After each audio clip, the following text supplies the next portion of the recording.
The legend of killer की episode 12 के साथ हाजिर हूँ। तो फिर चलिए एक्सप्लेनेशन शुरू करते हैं। एपिसोड के शुरुआत में हम देखते हैं कि वो चर्च का फादर ह्यूंग के ऊपर वाइन गिरा के कहता है कि ये कैसा है, क्या ये अच्छा है? हम तुम रास्कल्स का ही इंतजार कर रहे थे, तुम फकिंग डी रैंक का बास्टर्ड्स।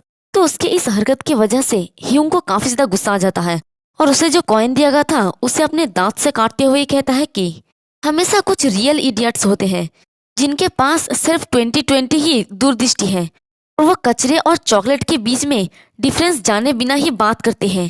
क्या तुम भी उनमें से एक हो जूसी? तो देखते हैं कि वहां पर अभी भी कुछ किलर्स बाकी होते हैं।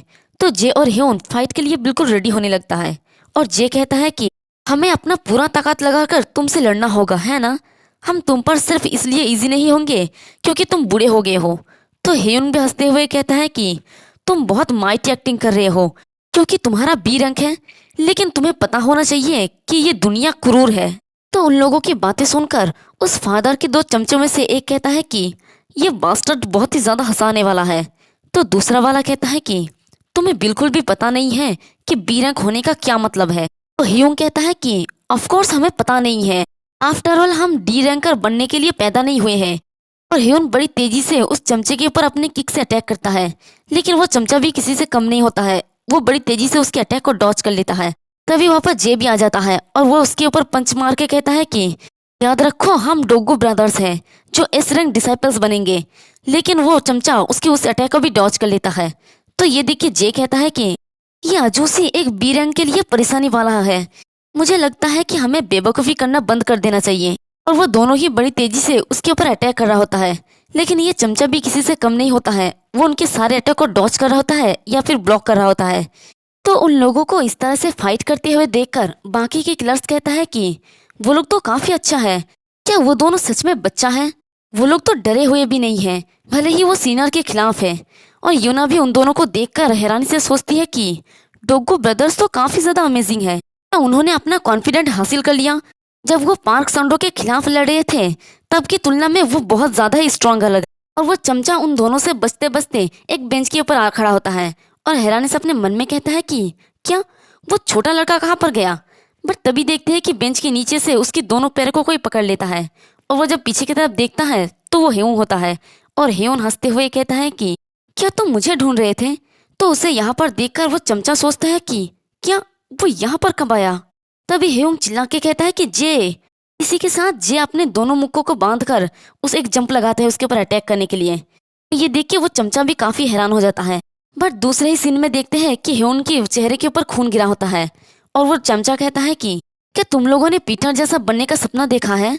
मैं भी ऐसा था जब मैं तुम्हारे एज का था। और देखते हैं कि उसके हाथ में एक लोहे का डंडा होता है जिसमें खून लगा होता है और वो चमचा कहता है कि जबकि हमें अपने सपने देखने वालों को असली दुनिया दिखाने की जरूरत है, तो मुझे भी बेवकूफी बंद कर देना चाहिए। और लोहे का रॉड उसने जे के हाथ में घुसा दिया होता है और जे दर्द के मारे चिल्लाने लगता है। तो ये देख के यूना काफी ज्यादा हैरान हो जाती है, लेकिन हमारा पीटर अभी भी शांत होकर उन लोगों को देख रहा होता है। और ये देख के ह्यून चिल्ला के कहता है कि जे। और वो जैसे ही जे की तरफ आगे बढ़ने लगता है वो चमचा उसके मुंह पे एक जोरदार मुक्का मारता है। कहता है कि ये कैसा है? ये देख के यूना चिल्ला के कहती है कि रुको, और वो आगे बढ़ने लगती है। बट तभी पीछे से दूसरा वाला जो चमचा होता है वो पीटर और यूना के कंधे पे हाथ रख के कहता है कि असली दुनिया को देखो।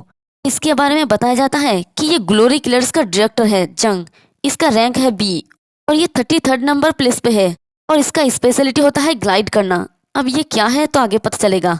और इधर देखता है कि वो चमचा नंबर 1 ह्यून की बार बार मुक्का मार मार के उसका हालत खराब कर रहा होता है। और इधर चमचा नंबर 2 उन दोनों को कहता है कि उस ओल्ड मैन ने बी रैंकर बनने के लिए अपना पूरा जीवन काम किया। नॉर्मल किलर्स में से जो लोग उस रैंक तक पहुंचते हैं उन्हें स्पेशल कहा जाता है। ग्लोरी के डी रैंकर्स ऑर्डिनरी लोगों को अपना टारगेट बनाकर मिशन पूरा करता है और डी रैंकर का टोटल नंबर होता है 336। और सी रैंकर्स गैंगस्टर्स और दूसरे सिमिलर ऑर्गेनाइजेशन से डील करता है और सी रैंकर्स का टोटल नंबर होता है 200। और बी रैंकर्स होते हैं वो अपने मिशन पर दूसरे किलर्स को इनकाउंटर करते हैं, यानी अगर वो लोग किसी मिशन पे जा रहे हैं तो वहाँ पर दूसरे किलर्स भी होंगे जो दूसरे ऑर्गेनाइजेशन से होंगे और वो उन लोगों को मार के अपने रास्ता खाली करता है। और टोटल बी रैंकर्स का नंबर होता है 100। और A rankers national level assassination mission का इंचार्ज है और ए रैंकर्स का टोटल नंबर होता है सिर्फ 36। और आगे कहता है कि और जब तक तुम किलर हो तुम्हें अपने मौत तक चाकू चलाना होगा। ग्लोरी के टॉप तक पहुंचने के लिए तुम्हें खून उगलने तक अपना बेस्ट देना होगा। वेल मान लो कि तुम ए रैंकर्स बनने के लिए तुम्हें अपना पूरा जीवन एक किलर बनने के लिए डेडिकेट करना होगा। हालांकि रैंक एस और उससे भी आगे तक पहुंचने के लिए अकेले एफर्ट्स कभी भी काफ़ी नहीं होगा। फाइनली ऐसा किलर्स है जो पीक पर खड़े हैं और वो है 12 डिसाइपल। डिसाइपल्स ऐसे ही होते हैं। और मैं बता दूं कि इन्हीं 12 डिसाइपल में से हमारा पीटर नंबर 1 पे आता है जो सबसे ज़्यादा स्ट्रॉन्गेस्ट होता है। और प्रेजेंट में देखते हैं कि उस चमचे ने हमारी जेव के हालत बहुत ही ज़्यादा ख़राब कर दिया होता है और उसे कहता है कि बच्चे क्या तुम चाहते हो कि मैं तुम्हें बताऊं कि डिसाइपल कैसे बने। तो ह्यून बहुत ही मुश्किल से कहता है कि व्हाट द हेल तुम्हारा मतलब क्या है। तो वो डिसाइपल हंसते हुए कहता है कि बस दोबारा जन्म लो। और वो उसके ऊपर मुंह के एक जोरदार मुक्का मारता है। कहता है कि क्या अब तुम्हें समझ आया कि तुम कितने एरोगेंट थे। डिसाइपल माय एस अपने मॉम के पास वापस जाओ। तो ये सुन के दूसरा चमचा हंसते हुए कहता है कि क्या बकवास है, ऑनर ऑर्फनेज के बच्चों का मॉम ही नहीं होते हैं। और ये सब कुछ सुनकर उन लोगों की हालत देखकर यूना कहती है कि इतना दूर तक जाना। तभी वो चमचा कहता है कि हे तुम लड़की, और उसके सर पे जोर से मारती है अपनी उंगली से और कहता है कि किसी ऐसे पर्सन के लिए जो कभी ऑक्टोपस का अनुचर हुआ करता था तुम्हें डी रैंकर होने के लिए भी बहुत थैंकफुल होना चाहिए। तुम्हारे पास किलर बनने के लिए ना तो क्वालिफिकेशन है और ना ही स्किल्स। तुम्हारे पास से एक कुत्ता भी तुम पर हंसेंगे, तुम कुतिया। और वो जोर जोर से हंसने लगता है। वैसे मैं याद दिला दूं कि हमारा लियोना पहले ऑक्टोपस का फॉलोअर था जो हमारे बूढ़े पीटर को मारने के लिए आया था। आप लोगों को याद ही होगा कि ये एपिसोड के पहले वाले सीन होते हैं। और तभी योना भी हमारे बूढ़ा पीटर को मारने के लिए आई थी। तभी वो चमचा फिर से कहता है कि ओ हाँ, लेकिन कौन जानता है, अगर तुम ऑक्टोपस जैसा आधी भी कैपेबल होती तो शायद तुम मेडिसिन खरीद सकती थी। और वो फिर से यूना को अपनी उंगली से मारने वाला था, बट तभी हमारा पीटर उसके हाथ को पकड़ लेता है। ये देख के वो चमचा भी हैरान हो जाता है। पीटर कहता है कि सीनियर प्लीज अपना लाइन क्रॉस मत कीजिए। ये सुन के वो चमचा अपने मन में कहता है कि ये कमीना बास्टर्ड कौन है। वो पीटर को कहता है कि तुम कमीने। बट तभी पीटर उसके हाथ को और जोर से टाइटली पकड़ता है।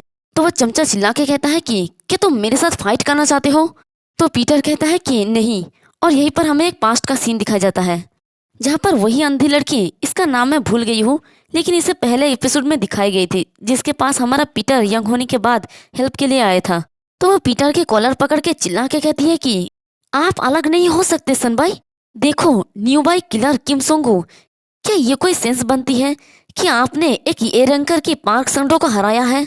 आपके स्किल के साथ ये सिर्फ समय की बर्बादी है। इससे पहले कि ग्लोरी आप पर संदेह करने लगे, ना सिर्फ प्लान बल्कि हर कोई खतरे में पड़ जाएगा। उन बच्चों की जिंदगी की परवाह कौन करता है, बस कोई हंगामा मत करो। तो पीटर अपने मन में कहता है कि मुझे पता है कि इन कमीनों के पीछे छुरा घोंपने के लिए मुझे डी रैंकर होने के मुखौटे के पीछे छिपने की जरूरत है। और वह चमचा पीटर को एक जोरदार थप्पड़ लगा के कहता है कि जब एक एडल्ट बात कर रहा हो तो तुम्हारी हिम्मत भी कैसे हुए उसके सामने एरोगेंटली एक्ट करने की। तुम एक जिगोलो की तरह दिखते हो। क्या तुम लड़की के सामने टफ एक्टिंग करने की ट्राई कर रहे हो। वैसे मैं जिगोलो को मतलब बता दो कि जैसे कोई यंग लड़का किसी अमीर और बूढ़ी औरत को डेट कर रही हो। और पीटर को मार खाते हुए देखकर लियोना भी काफी हैरान हो जाती है।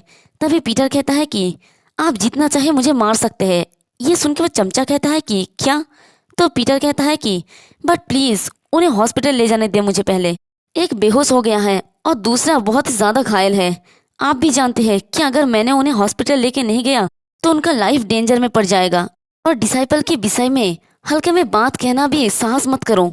मैं अपने सीनियर की टीचिंग को कभी भी नहीं भूलूंगा, इसलिए प्लीज। तो वह चमचा अपने हाथों को मलते हुए हंसते हुए कहता है कि ये कमीना, तुमने सच में मेरा सारा मोटिवेशन खत्म कर दिया है। ठीक है, हम इसे यहीं पर खत्म करेंगे, लेकिन पहले तुम अपना वॉलंटरी लाइसेंस हमें दे दो। ये सुन के पीटर उसकी तरफ देखता है और वो चमचा हंसते हुए कहता है कि जब तुम बड़े और मजबूत बन जाओ तब इसके लिए वापस आना। और दूसरे सीन में देखते हैं कि वो चारों ही उस चर्च से बाहर आ गया होता है और जे ह्यून को सहारा दे के जा रहा होता है। तो ह्यून कहता है कि हाँ सीरियसली ये क्या था। हम टीचर वांगू से क्या कहेंगे। अगर हमने कहा कि हमने अपना लाइसेंस खो दिया है तो वो हमारे सारे बालों को खींच कर निकाल देगा। सॉरी लियोना किम सोंगू, हम तुम्हें प्रोटेक्ट नहीं कर पाए, लेकिन तुमने इसमें शामिल ना होकर अच्छा किया। हमारे लाइसेंस का परवाह किसे है। क्या हम उन्हें री इशूड नहीं करवा सकते। वैसे भी अगर तुम दोनों इसमें इन्वॉल्व हो जाते तो ये बहुत ही खतरनाक हो जाता। हाँ सीरियसली, मैं लीडर हूँ, इसलिए मुझे तुम लोगों को सिर्फ अपना कूल साइड दिखाने की जरूरत है। तभी पीटर उसके सर पे हेलमेट देकर कहता है कि चलो चलते हैं लीडर, खाना खाने का वक्त हो गया है। और देखते हैं कि ह्योन बहुत ही ज़्यादा रो रहा होता है, तो वो उसी हाल में कहता है कि हाँ ठीक है। फिर दूसरे सीन में देखते हैं कि पीटर और यूना बाइक पे जा रहे होते हैं। तो यूना कहती है कि हे किम सोंगू। तो पीटर कहता है कि क्या। तो यूना कहती है कि मैं क्या करूँ जिससे मैं स्ट्रोंगर बन जाऊँ। तो ये सुन के पीटर कहता है कि ये बकवास बातें करना बंद करो, तुम ऐसा क्यों चाहते हो। तो यूना कहती है कि मैं बस पूछ रही हूँ, क्या तुम ठीक हो। तो पीटर कहता है कि तुम्हारा मतलब क्या है। तो यूना कहती है कि तुमने उन्हें वो लेने दिया, अगर तुम कमज़ोर हो तो ये तय है कि तुमसे चीज़ें छीन लिए जाएंगे। मैं कमज़ोर हूँ, मैं एनोइंग हूँ, इससे मेरी कमज़ोर होने की फैक्ट नहीं बदलेगी। तभी पीटर अपना बाइक की स्पीड बढ़ाता है और जिससे यूना उसे टाइटली पकड़ लेती है। वैसे शायद हमारा यूना ही हीरोइन है। तो यूना कहती है कि तुम तो बहुत ही ज़्यादा एनोइंग हो। फिर हमें रात का सीन दिखाया जाता है उसी चर्च में। तो दोनों चमचे बात करने लगता है। एक कहता है कि इसके बारे में दोबारा सोचने पर ये बहुत ही ज़्यादा रिफ्रेशिंग फील कर रहा है। अब तक तो हम लोग बहुत ही ज़्यादा बुरा महसूस कर रहे थे, हालांकि ऐसे बेवकूफ़ों के साथ अपने ही जगह पर लड़ना बहुत ही अनोइंग है। तो दूसरा वाला कहता है कि अगर वो संभल जाए तो वो कोई दूसरा जॉब ढूंढ लेंगे। तो ये सुन के पहला वाला कहता है कि लेकिन वो लड़का तभी दूसरा वाला कहता है कि कौन, हैंडसम वाला या वो जिसका कोई आईब्रो नहीं था। तो पहला वाला कहता है कि नहीं, वो जिगोला जैसा दिखने वाला। क्या ये इसलिए है क्योंकि वो अभी भी यंग है, हालांकि उसकी आंखें बहुत ही वायलेंट था। वो अब एडल्ट नहीं बन सकेगा। बट तभी वो सामने देख कर हैरान होता है क्योंकि वहाँ पर कोई अकेला आदमी एक बैठा होता है और वो हमारा पीटर होता है। तो उसे देखकर वो आदमी हंसते हुए कहता है कि क्या तुम यहाँ पर फिर से मार खाने के लिए आए हो या फिर आज तुम इंटरफेयर करने के लिए, पश्चाताप करने के लिए आए हो। पीटर उन लोगों की बातों का जवाब नहीं देता। ये देख के वो आदमी गुस्सा हो जाता है और कहता है कि जब कोई एडल्ट तुमसे बात कर रहा है तो तुम उसे इग्नोर कर रहे हो। तो पीटर कहता है कि क्या तुम्हें सच में इतना दूर जाने की जरूरत था। ये सुन के वो आदमी कहता है कि हाँ, क्या इस कमीने को इनफ मार नहीं पड़ा, अब मैं तुम्हें डेफिनेटली सिखाऊंगा। तो पीटर अपनी जगह से उठ जाता है और कहता है कि इसलिए मैं तुम्हें दिखाने के लिए आया हूँ जो तुमने अपने जीवन में कभी भी नहीं देखा और जो तुम फिर कभी भी नहीं देख पाओगे, एक एस रैंक का डिसाइपल का स्किल। और इसी के साथ हमारा ये वाला एपिसोड भी खत्म होता है। एक्सप्लेनेशन पसंद आई तो कमेंट करके ज़रूर बताना, वीडियो को लाइक और चैनल को सब्सक्राइब कर देना। शुक्रिया।